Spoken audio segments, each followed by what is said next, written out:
ഈ ഗവൺമെൻറ് നിലനിന്നാലേ നമുക്ക് രക്ഷയുള്ളൂ. എല്ലാവരെയും സഹായിച്ചു. പെൻഷൻ 2000 ആയിട്ട് സന്തോഷമില്ലേ? അപ്പോൾ മറ്റേ കുശുംബന്മാർ പറയാണ് 2000 അല്ലേ ആക്കിയിട്ടുള്ളൂ എന്ന്. UDF കേട്ടാ തോന്നും ഓരുള്ള സമയത്ത് 4000 ആയിരുന്നു, ഇപ്പം നമ്മൾ 2000 ആക്കിയതാണെന്ന്. ആണോ? 5 പൈസ വർദ്ധിപ്പിച്ചിട്ടാണ് പറഞ്ഞിരുന്നെങ്കിൽ നമുക്ക് അംഗീകരിക്കാം.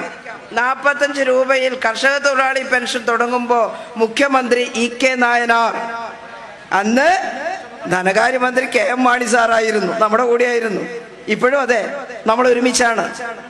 ആ കർഷക തൊഴിലാളി പെൻഷൻ മുതൽ വർദ്ധിപ്പിച്ച് ഇവിടെ 1200-ഉം 1600-ഉം 2000-ഉം ആക്കി വർദ്ധിപ്പിച്ചത് മുഴുവൻ ഇടതുപക്ഷ ഗവൺമെന്റിന്റെ കാലത്താണ്.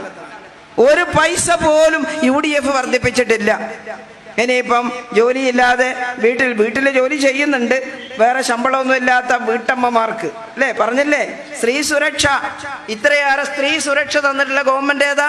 സ്ത്രീകൾക്കും കുട്ടികൾക്കും ഒരു പ്രത്യേക വകുപ്പ് തന്നെ രൂപീകരിച്ചത് പിണറായി സർക്കാരിന്റെ കാലത്താണ്. ഞാൻ അന്ന് വനിതാ ശിശു വികസന വകുപ്പ് മന്ത്രിയും കൂടിയായിരുന്നു. മഹാഭാഗ്യമായി. കാരണം മഹിളാ അസോസിയേഷന്റെ പ്രവർത്തകയായിട്ടുള്ള എനിക്ക് കേരളത്തിൽ ആദ്യമായിട്ട് വനിതാ ശിശു വകുപ്പ് രൂപീകരിക്കുമ്പോൾ അതിൻ്റെ ഉത്തരവാദിത്തം ഏൽക്കാൻ കഴിഞ്ഞു എന്നുള്ളതിൽ അഭിമാനമുണ്ട്. ആ വകുപ്പ് രൂപീകരിച്ചതിന് ശേഷം ഒരുപാട് കാര്യങ്ങൾ സ്ത്രീകൾക്ക് വേണ്ടി കൊണ്ടുവരാൻ സാധിച്ചിട്ടുണ്ട്. സ്ത്രീ സുരക്ഷയുടെ ഭാഗമായിട്ട് ഇപ്പോൾ അപേക്ഷ കൊടുക്കാൻ തുടങ്ങി. 18 ലക്ഷത്തോളം അപേക്ഷ വന്നു. 35 വയസ്സിനും 60 വയസ്സിനും ഇടയിലുള്ള സ്ത്രീകൾക്ക്, മറ്റ് പെൻഷൻ കിട്ടാത്തവർക്ക്, ഇപ്പൊ തീരെ വരുമാനം കുറഞ്ഞവർക്കാണ്. അത് നമ്മൾ കൊടുത്തിക്കട്ടെ. എന്നിട്ട് ചിലർ പറയുന്നത് ഞങ്ങൾക്കും വരുമാനമൊന്നും ഇല്ല, നമുക്ക് നോക്കാം, LDF വരട്ടെ എന്ന്. നമ്മൾ ഈ പരീക്ഷണം നടത്തിയാൽ ആരെയും കേവല ദാരിദ്ര്യം അവസാനിപ്പിക്കാനാണല്ലോ അടുത്ത ഗവൺമെന്റ് വരുമ്പോൾ നമ്മൾ പരിശ്രമിക്കുന്നത്. അതുകൊണ്ട് നമ്മൾ ഈ നാട്ടിലെ മുഴുവൻ ആളെയും ചെന്ന് കണ്ട് പറഞ്ഞോണം.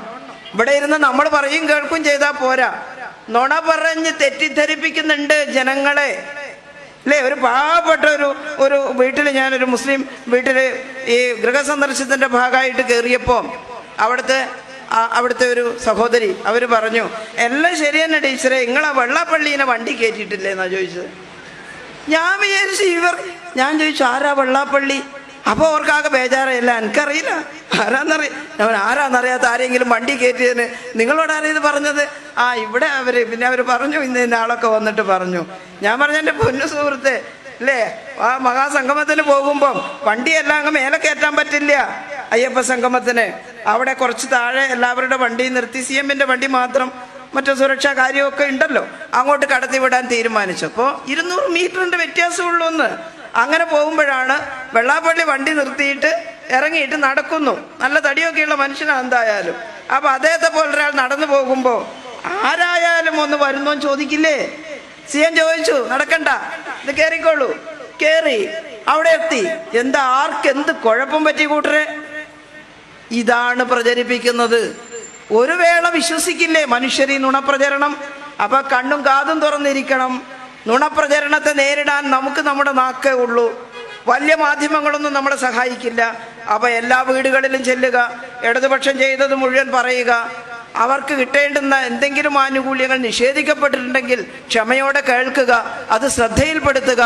നമുക്ക് ജനങ്ങളുടെ കൂടെ നിൽക്കാം. ഇനിയും അല്ലേ, എല്ലാ വിഷമങ്ങളും തീർത്ത് കൂടുതൽ മെച്ചപ്പെട്ട ജീവിതാവസ്ഥയിലേക്ക് എത്തിച്ചേരാം. അതിനാണ് ഈ ജാഥ ജനങ്ങളുടെ ഇടയിലൂടെ സഞ്ചരിക്കുന്നത്.